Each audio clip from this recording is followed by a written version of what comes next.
Hello everyone, my name is Chef Jyoti and I'm back with a new recipe of the week. So today we are making a healthy and delicious breakfast for kickstart your morning. So let's see what is the new recipe. My Wonderchef app is connected to the chefmagic. Go to the cloud recipes, click new recipes, and that's the new recipe, Kanda Batata Poha. Kanda Batata Poha, it's light, it's full of flavor and good for your busy mornings. So let's start with the recipe.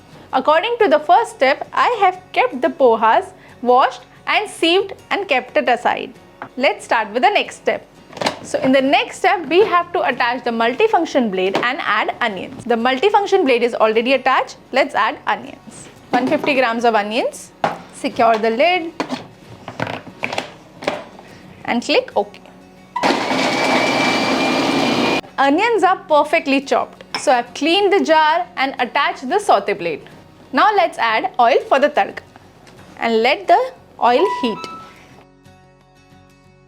The oil is heat up. Now I'll add peanuts. Now click OK. As the peanuts are roasted, let's add the tadka.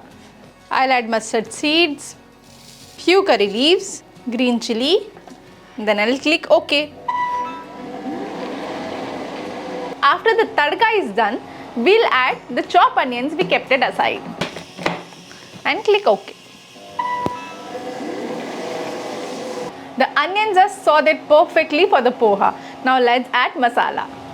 Add our boiled potatoes, turmeric, salt and little coriander powder and click OK. For the salt adjustment, we'll add sugar and complete it with poha and click OK. The poha smells amazing. I'll add lemon juice and coriander. Kanda Batata Poha is ready to serve. You can have it with hot chai or coffee.